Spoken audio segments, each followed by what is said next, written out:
आज त्रिनितादिस के बाद 17वां रविवार है। आज की रविवारी गिरजा आराधना में आप सबों का हार्दिक स्वागत है। आज की आराधना परमेश्वर के पवित्र वचन के आह्वान के साथ हम लोग आरंभ करेंगे। भजन संहिता 7 पद संख्या 1 और 2 में प्रभु हम सबों को ऐसा आह्वान किया है, हे मेरे परमेश्वर यहोवा, मेरा भरोसा तुझ पर है। सब पीछा करने वालों से मुझे बचा और छुटकारा दे। ऐसा ना हो कि वे मुझको सिंह के समान फाड़कर टुकड़े टुकड़े कर डालें और कोई मेरा छुड़ाने वाला ना हो यहाँ तक। आमीन। हम लोग पूरी मंडली होकर आराधना का पहला गीत हम लोग गाएंगे। साक्षीवाणी गीत नंबर 5। ईश्वर की स्तुति कर प्रिय प्राण तू, उसको प्रशंसा दे हर जान।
मंडली उठे।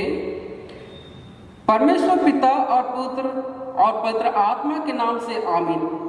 हमारी सहायता ईश्वर के नाम से है, जिसने स्वर्ग और पृथ्वी को सिरजा। स्तुति होवे पिता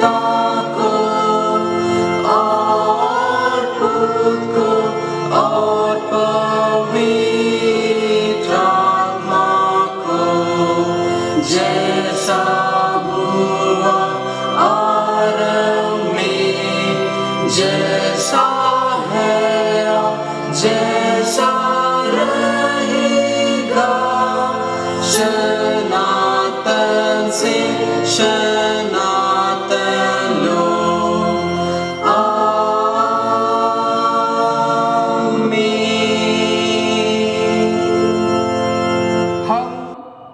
ईश्वर के सामने अपने पापों को दीनता से मान लें। हे सर्वशक्तिमान ईश्वर दयालु पिता, हम दीनता से अपने सब पाप और अपराधों को तेरे सम्मुख मान लेते हैं।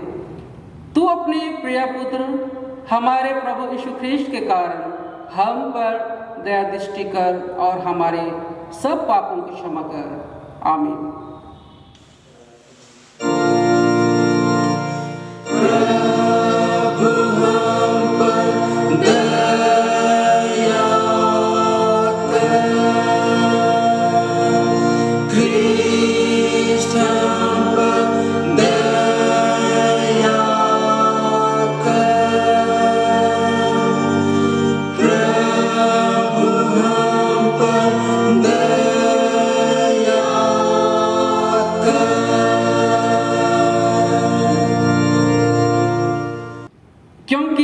सबों ने पाप किया है और ईश्वर की प्रशंसा योग्य नहीं होते हैं, पर उसके अनुग्रह से उस उद्धार के द्वारा जो ख्रिस्त से है सेंत में धर्मी ठहराए जाते हैं। आमीन।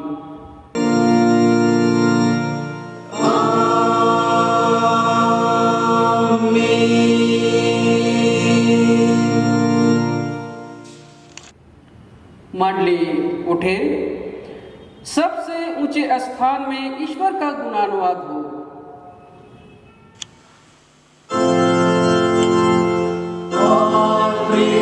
पृथ्वी पर कुशल मनुष्यों में प्रसन्नता हो।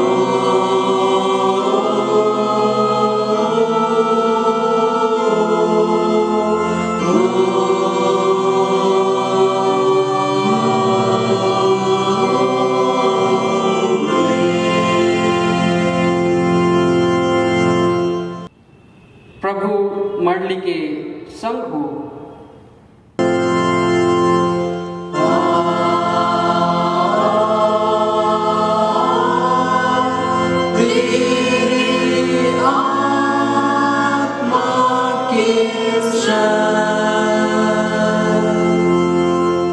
हम प्रार्थना करें। हे प्रभु परमेश्वर स्वर्गवासी पिता, हम तुझे स्तुति और धन्यवाद देते हैं कि तूने अपने प्रिय पुत्र हमारे प्रभु यीशु ख्रीष्ट के द्वारा हमको पाप और मृत्यु और शैतान के बंधन से छुड़ाया और अपनी नीच जाति और बालक ठहराया है। हम तेरी विनती करते हैं कि तू पवित्र आत्मा से हमारी सहायता कर कि हम ऐसी तेरी कृपा को नित्य पहचान कर धन्यवाद के साथ ग्रहण करें और तेरी प्रसन्नता के योग्य चाल चलें।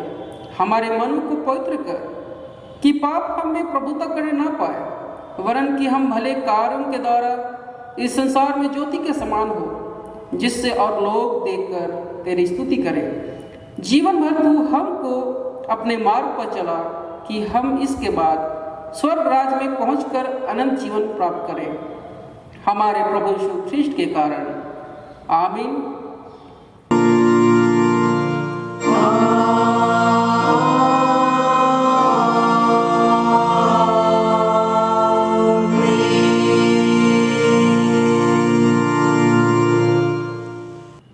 हम लोग आज का ठहराया हुआ पाठ वचन सुने जो हमें मिलता है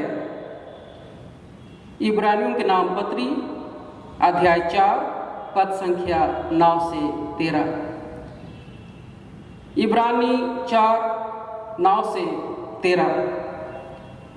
अतः जान लो कि परमेश्वर के लोगों के लिए शब्द का विश्राम बाकी है, क्योंकि जिसने उसके विश्राम में प्रवेश किया है उसने भी परमेश्वर के सामने अपने कामों को पूरा करके विश्राम किया है। अतः हम उस विश्राम में प्रवेश करने का प्रयत्न करें। ऐसा ना हो कि कोई जन उनके समान आज्ञा ना मानकर गिर पड़े। क्योंकि परमेश्वर का वचन जीवित और प्रबल और हर एक दुधारी तलवार से भी बहुत चोखा है और प्राण और आत्मा को और गांठ गांठ और गुद्दे गुद्दे को अलग करके आर पार छेदता है और मन की भावनाओं और विचारों को जांचता है। सृष्टि की कोई वस्तु उससे छिपी नहीं है, वरन जिससे हमें काम है उसकी आंखों के सामने सब वस्तुएं खुली और प्रकट हैं। यहाँ तक आमीन। तेरा धन्यवाद हो हे ख्रिस्ट यीशु। हालेलुया। Hallelujah, hallelujah, hallelujah.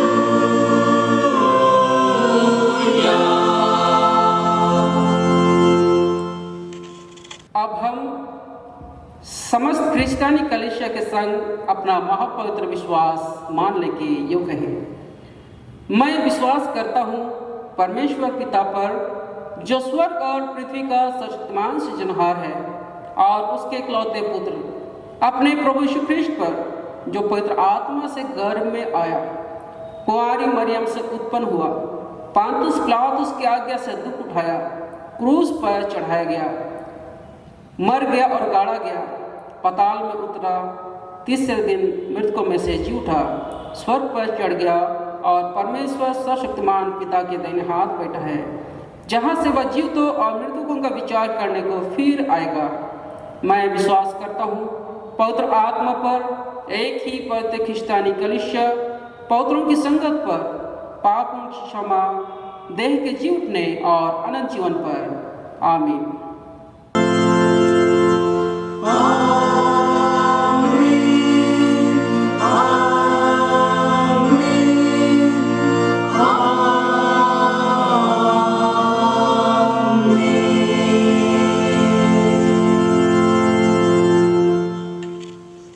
मंडली बैठ जाए।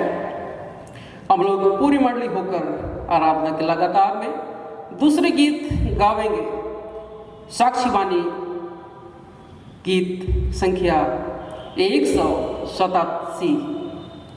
साक्षीवाणी 187। यीशु दया भानु मेरे प्राण सिंगार, सकल सुख की खानु कृपा दृष्टि कर।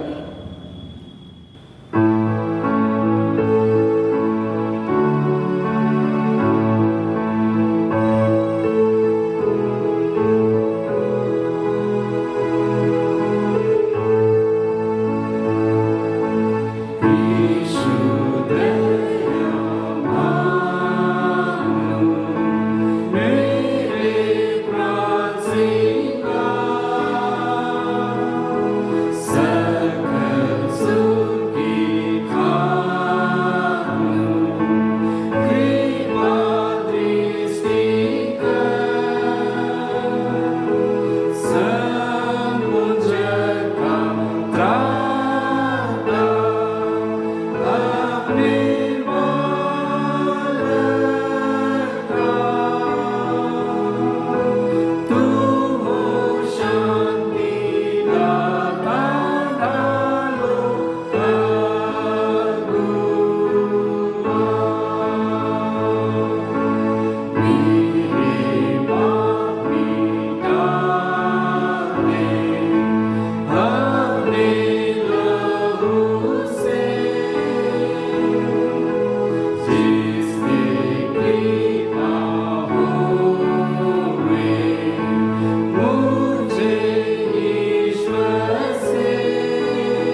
आप सबों को हमारे पिता ईश्वर और प्रभु यीशु ख्रीस्त की ओर से अनुग्रह शांति बहुता से मिले।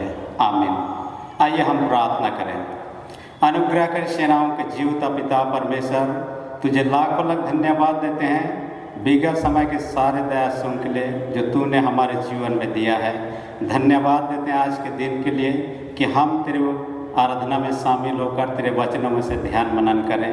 इस घड़ी जहाँ कहीं भी हम रहते हों, हम जब किस वचन को अध्ययन करते हैं, तू ही पवित्र आत्मा के हर एक को सहायता रखोई कर, ताकि तेरी इच्छा को जान सके, समझ सके और तेरी इच्छा अनुसार अपने जीवन को व्यतीत करें। प्रार्थना यीशु के नाम से मांगते सुन अनुग्रह से ग्रहण कर। आमीन। आज के निमित्त जो उपदेश के लिए वचन है हमें मिलता है लूका रचित सुसमाचार अध्याय 14 पद संख्या 1 से लेकर 11 तक। लूका रचित सुसमाचार अध्याय 14 पद संख्या 1 से लेकर 11। फरीसी के घर में यीशु।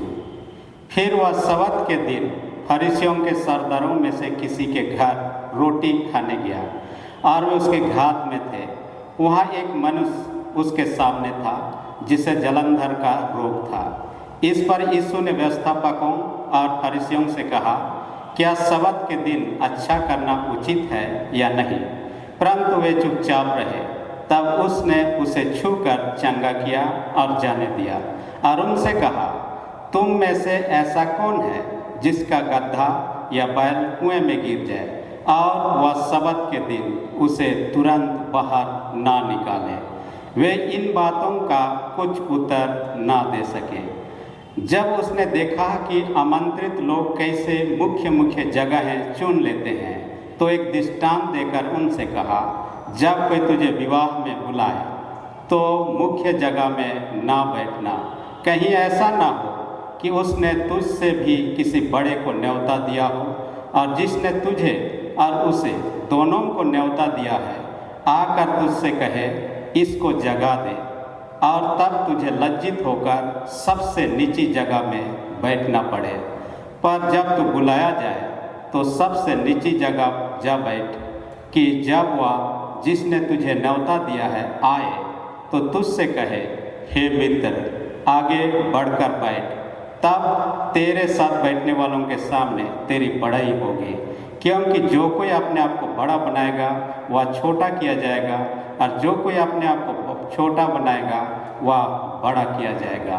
यहाँ तक मसीह यीशु में प्यारे भाइयों तथा बहनों, हम यदि वर्तमान संसार को देखेंगे, हम ऐसा पाते हैं लोग हमेशा अपनी प्रशंसा चाहते हैं, अपने आप को बड़ा देखना चाहते हैं और अपने नाम को फेमस करना चाहते हैं। वहीं पर यदि उनका बड़ा बनने में किसी प्रकार की रुकावट आती है तो ये सोचने लगते हैं वो मेरा विरोधी है, और उस व्यक्ति को जलील करने, अपमानित करने, यहाँ तक कि कई परिस्थिति में उसको हत्या करने तक का नौबत आती है। और आज का वचन में इसी प्रकार की घटनाओं को पाते हैं। यीशु मसीह के 3-3.5 साल के सेवकाई के दरमियान हम पाते हैं लोगों का उसके पीछे आने और उसके अनुयायियों का भीड़ को देखकर, उनके पॉपुलैरिटी को देखकर फरीसी लोग जलने लगे और ये दोष ढूंढने लगे कि यीशु का गलती कहाँ पर हम पाए, उसे अपमानित करें, उसे जेल में डाल दें। आज का वचन में हम 2 भागों में पाते हैं। 1 से लेकर 6 पद में एक फरीसी के घर में यीशु का भोज के लिए आमंत्रित किए जाना, जहाँ पर हम सब्त के दिन में क्या करना चाहिए क्या नहीं करना चाहिए पर चर्चा पाएंगे। और दूसरी विशेष बात में हम पाएंगे कि विवाह के भोज में यदि हम बुलाए जाते हैं, हम बड़े जगह नहीं छोटे जगह पर दीन नम्र होकर कैसे अपने आप को रखें, उसके बारे में। सबसे पहली बात, सब्त के दिन यीशु मसीह फरीसी के सरदार के घर में सब्त के दिन बुलाया गया। यीशु मसीह वहाँ पहले भी जा चुका था और पहले भी यीशु मसीह का अपमान कर चुके थे, फिर भी यीशु मसीह उनके बुलाहट को नहीं ठुकराया। यीशु मसीह उसके घर में चले जाते हैं और जाने के बाद में उसने वहाँ एक व्यक्ति को देखता है जो जलंधर रोग से पीड़ित था। इनको देखने के बाद यीशु में तरस आया और उसने लोगों से पूछा, ये जिस दिन यीशु गया था वो सब्त का दिन था, इसलिए लोगों से पूछा, क्या सब्त का दिन में भला करना या अच्छा करना या चंगाई करना उचित है या नहीं?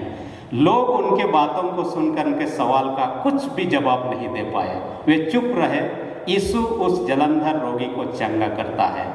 असल में वो जलंधर रोगी ऐसा व्यक्ति था, हम आजकल के भाषा में कहें एक कैंसर पीड़ित व्यक्ति का जो हालत होता है, जलंधर पीड़ित रोग का तुलना उस प्रकार कर सकते हैं, जिनका इलाज नहीं के बाद में मृत्यु होना स्वाभाविक था। इस कारण से यीशु मसीह उस पर तरस खाते हैं, उसे चंगाई करते हैं। यीशु मसीह दूसरा सवाल वहाँ पूछते हैं, पहला सवाल का जवाब उसी सवाल में होता है। कहता है कि तुम में से कौन ऐसा है जिसका बैल यदि कुआं में गिर जाए उसे उसी दिन ना निकाले। यीशु मसीह का ये दूसरा सवाल पहले सवाल का जवाब था। अर्थात फरीसी लोग हो या कोई भी व्यक्ति जिसका बैल यदि कुआं में गिर जाता है, ये स्वाभाविक है, हम उसे बचाना चाहेंगे और वह सब्त का दिन विश्राम दिन क्यों ना हो, हम उसे खींच के निकाल लेंगे। जबकि एक बैल का जान के लिए, उसके प्राण के लिए हम इतने चिंतित हैं, एक मनुष्य उससे कई गुना बढ़कर मूल्यवान, क्योंकि मनुष्य ईश्वर की सृष्टि है। इसलिए यीशु को उचित लगा कि इस व्यक्ति का प्राण चंगाई करके बचाया जाए। हालांकि ऐसा इस कारण से वहाँ पर परिस्थिति उत्पन्न हुआ, यहूदी लोग, फरीसी लोग कट्टरतापूर्वक सब्त का नियम को पालन करते, और सब्त का नियम बहुत ही कड़ाकड़ी था। वे लोग कठोरतापूर्वक पालन करने का कोशिश करते थे। बाइबल में से एक घटना को मैं बताऊंगा जिससे आप ये अंदाजा लगा सकते हैं कि सब्त का दिन को कितना कड़ाकड़ी नियम के आधार पालन किया जाता था। आप पाइएगा इस्राएल लोगों को मिस्र देश की नान देश की यात्रा के दरमियान एक जगह पर एक घटना को, उस जगह पर एक जवान व्यक्ति सब्त का दिन में, विश्राम का दिन में लकड़ी फाड़ते हुए पाया गया।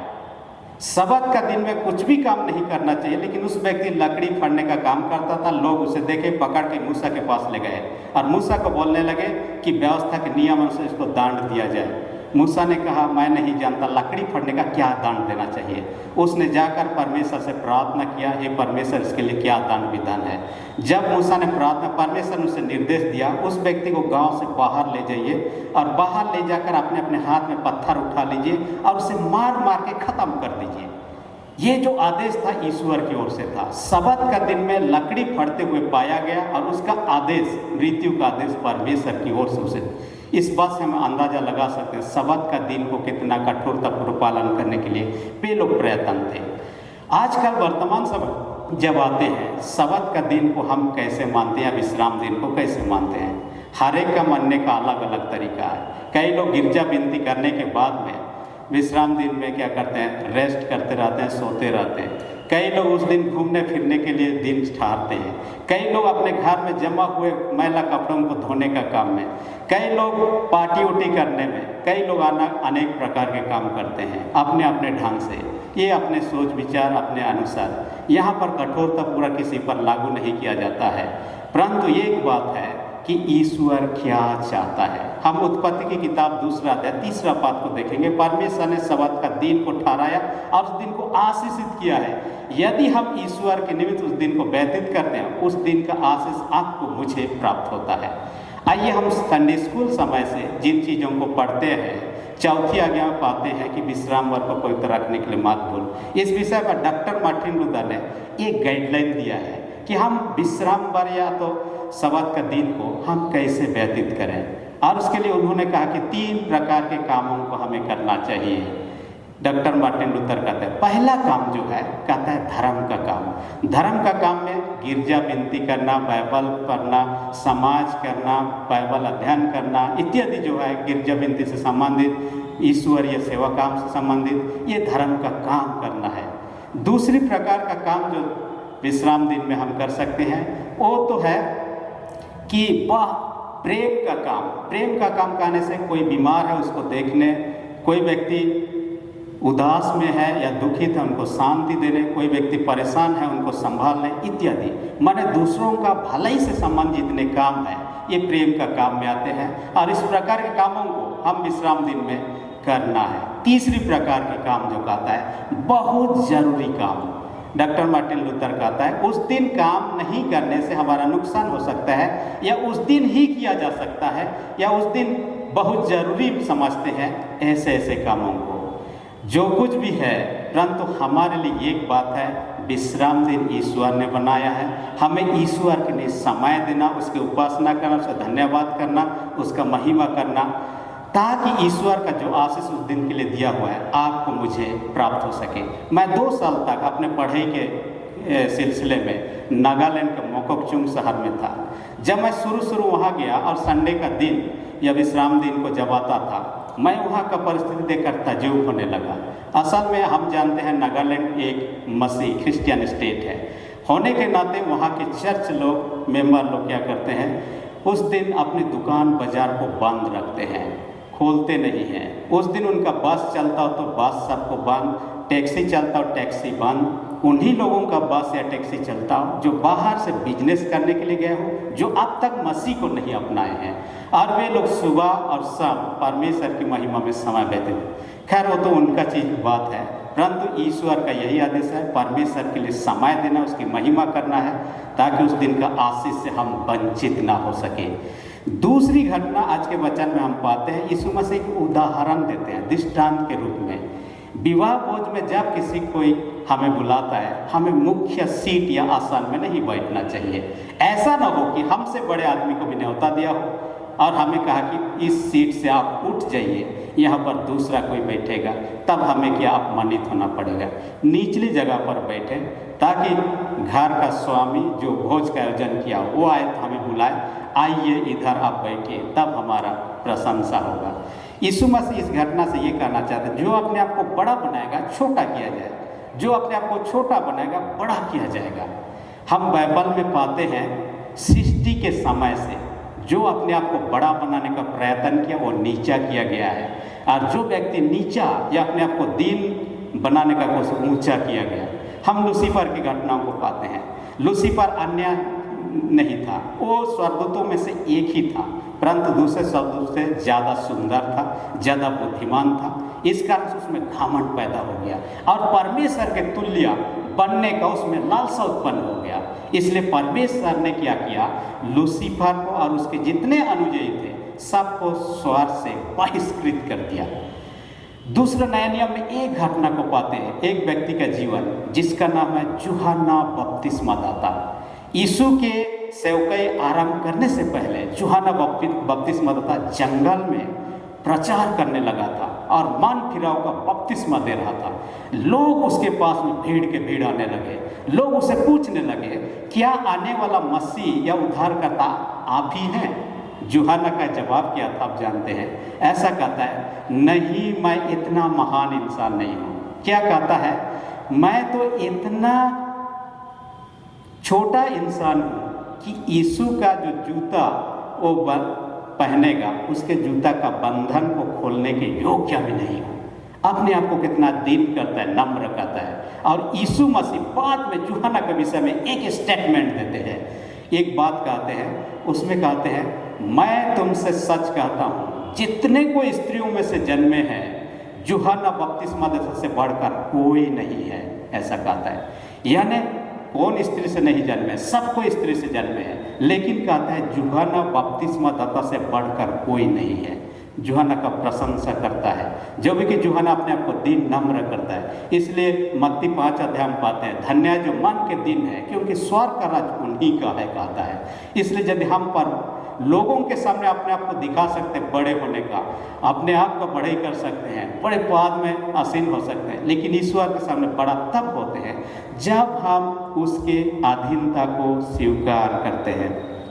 हम बड़े बड़े महान लोग अपने देश में देखेंगे, जैसे हो गया मदर टेरेसा, हो गया महात्मा गांधी, उनका जीवन को देखिए, जीवन के साथ उनके ड्रेस को देखिए, लोगों के साथ बातचीत करने का ढंग को देखिए। यदि इतिहास में हम उसको पढ़ेंगे, देखिए बहुत ही सिंपल जीवन को, उन्होंने सरल जीवन को व्यतीत किया, परंतु उनके कामों से वे लोग ऐसे महान हुए कि पूरे सारा विश्व में वे लोग फेमस है। इसलिए आपको मुझे भी बड़े होने के लिए प्रभु के सामने दीन और नम्र होने की आवश्यकता है। मैं कुछ साल पहले एक मैगजीन में एक घटना के विषय में पढ़ रहा था, और वो घटना जापान देश का था। वहाँ का राजकुमार एक जेल में गया और वहाँ पर उन कैदियों से मिलने लगा जिनको फांसी की सजा सुनाई गई थी। कुछ दिन के बाद में वे लोग फांसी पर चढ़ने वाले थे। उन अपराधियों से एक एक से मिलने लगा राजकुमार। उन अपराधियों में से हर एक को बोलने लगे, महाशय मैंने कोई गलत काम नहीं किया, मैं अच्छा इंसान हूँ और मुझे गलत रीति से फंसाया गया है और मुझे फांसी की सजा हो चुका है, इसलिए आप मुझे बचा लीजिए। उन अपराधियों में से एक अपराधी ऐसा था, उसने राजकुमार से कहा, महाशय मैं जो भी काम किया हूँ शायद उसका सही सजा मैं पा रहा हूँ, फिर भी हो सके तो मुझ पर आप दया कर सकते हैं। उसको राजकुमार को मालूम नहीं था कि इस व्यक्ति क्या गलती किया और उससे कहता है कि मैंने सही सजा मुझे मिला है, फिर भी मुझ पर दया आप कर सकते हैं। तब जेल के अधिकारियों से राजकुमार जानने का प्रयत्न किया, तब पता चला असल में उसकी धर्मपत्नी एक दिन पानी लाने के लिए गई थी और उसी जगह एक युवक आया और उसका पत्नी को छेड़ने लगा। दूर से जब देखा उसका पत्नी को एक व्यक्ति छेड़ रहा है, तलवार निकाला, दौड़ के गया और उस व्यक्ति को काटने ही वाला था। उस व्यक्ति हाथ जोड़कर विनती करने लगा, गलती हो गया, मुझे माफ़ कर दीजिए और दोबारा ऐसा नहीं होगा।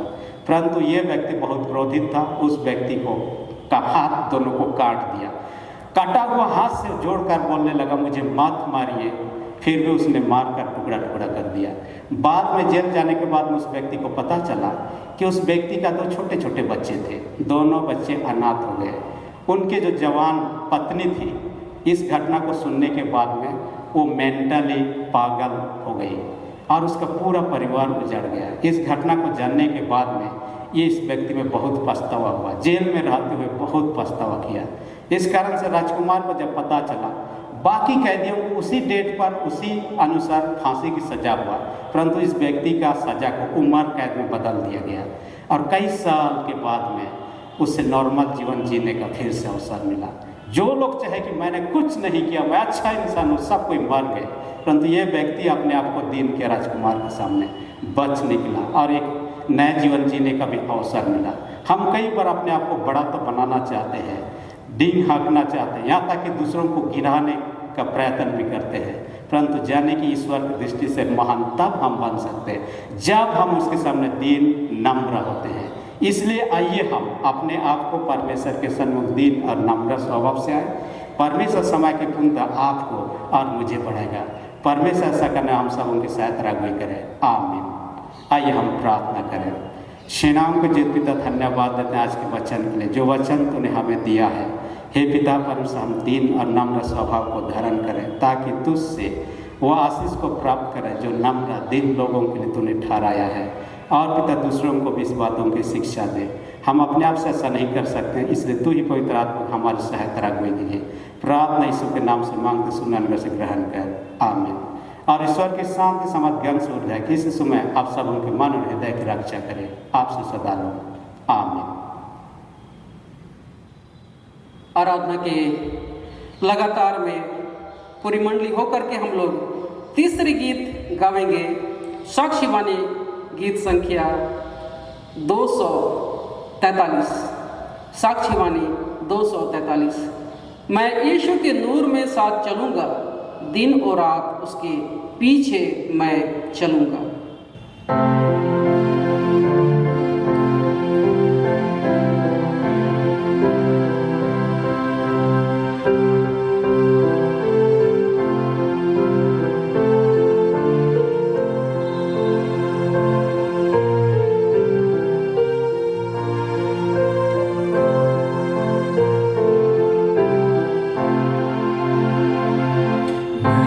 यीशु के नूर में साथ चलूँगा,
मंडली उठे।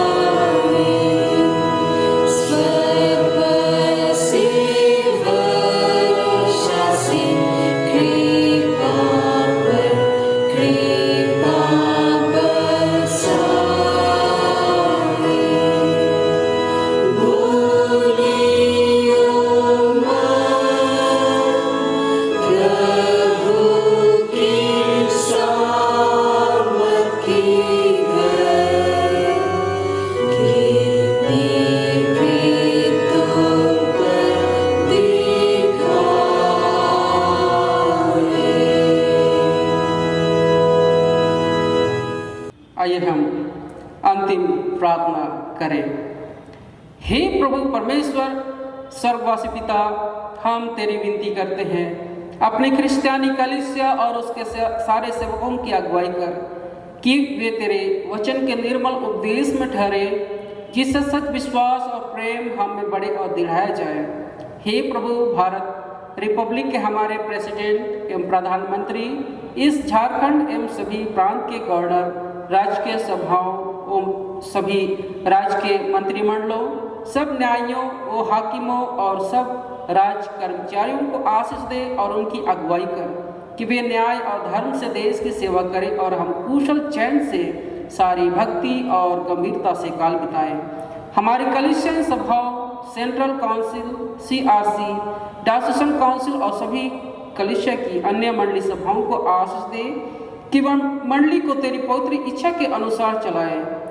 जगत के लुथेरान कलीसिया और देश विदेश के हमारे सभी ख्रिस्त विश्वासी मित्रों को आशीष दे कि हम ख्रिस्त के प्रेम और सहयोग में आगे बढ़े और जगत में तेरी साक्षी के लिए अधिक शामिल पाएं। हमारे कलीसिया के सब काम पर आशीष दे, लड़के लड़कियों की शिक्षा पर आशीष दे कि वे तेरे भय, प्रेम और भरोसा में बढ़ते जाएं। कलीसिया के विद्यालयों, शिक्षण प्रशिक्षण महाविद्यालयों और अन्य संस्थाओं को संभाल और उनकी बढ़ती दे। और उनके द्वारा कलीसिया के लिए आत्मिक और लौकिक आशीष दे। खेती बाड़ी और हर एक काम उद्यम को सफल कर, जिससे हर कोई सुविवेक से तेरे आगे चले और अपनी जीविका पाए। अपनी कृपा से उन सबों पर दृष्टि कर जो कंगालपन, रोग और नाना प्रकार की शक्ति और दुख में है, उनको शांति दे। हे पिता, इस समय हम प्रार्थना करते हैं, हमारे देश और राज्य को हम तेरे पवित्र हाथों में सौंपते हैं। प्यारे पिता परमेश्वर, कोरोना महामारी जो कि अभी सभी ओर फैली है, प्रभु उसके भय से और उस महामारी से तू सभी लोगों को तू बचा।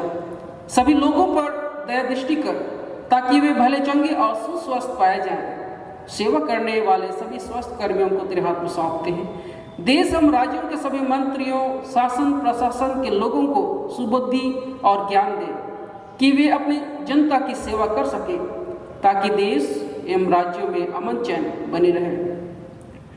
प्यारे पिता परमेश्वर, हम इस समय धन्यवाद देते हैं प्रभु, तूने बहुतों के जीवन में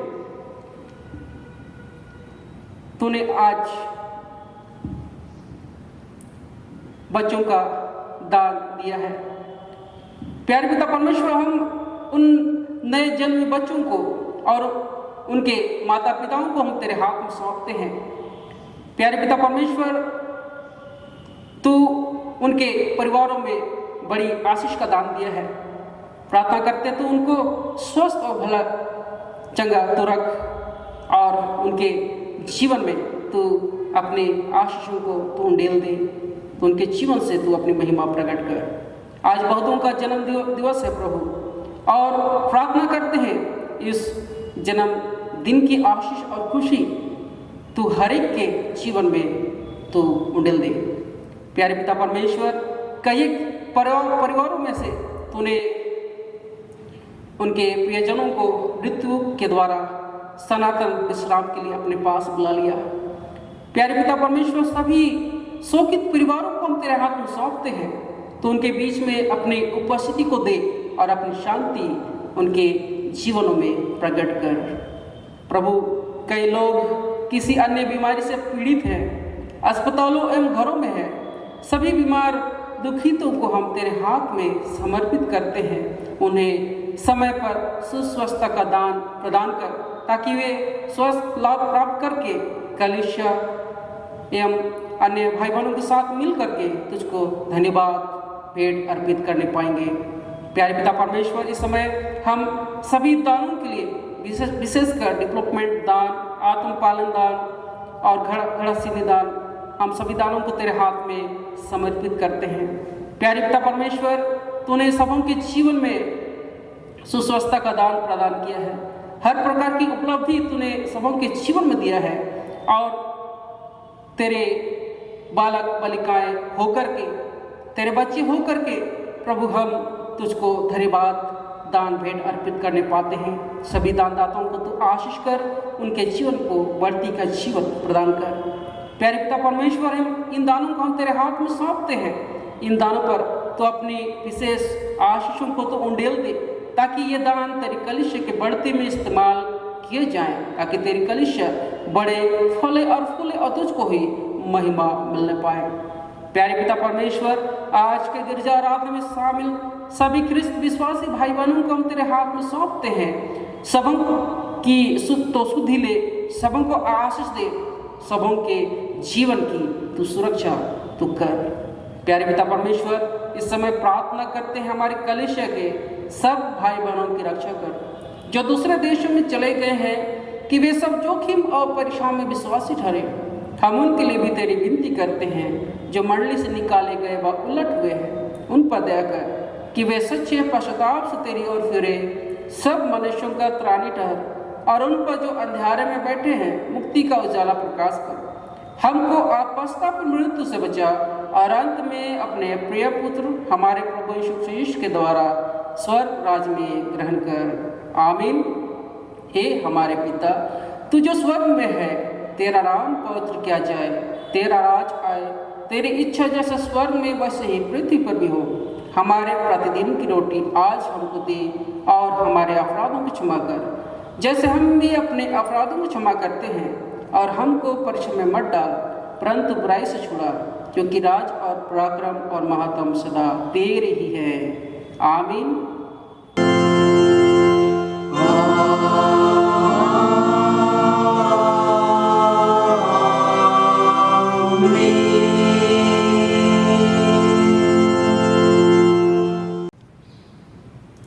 आप त्रिएक ईश्वर का आशीर्वाद विश्वासी और दीन मन से ग्रहण कर।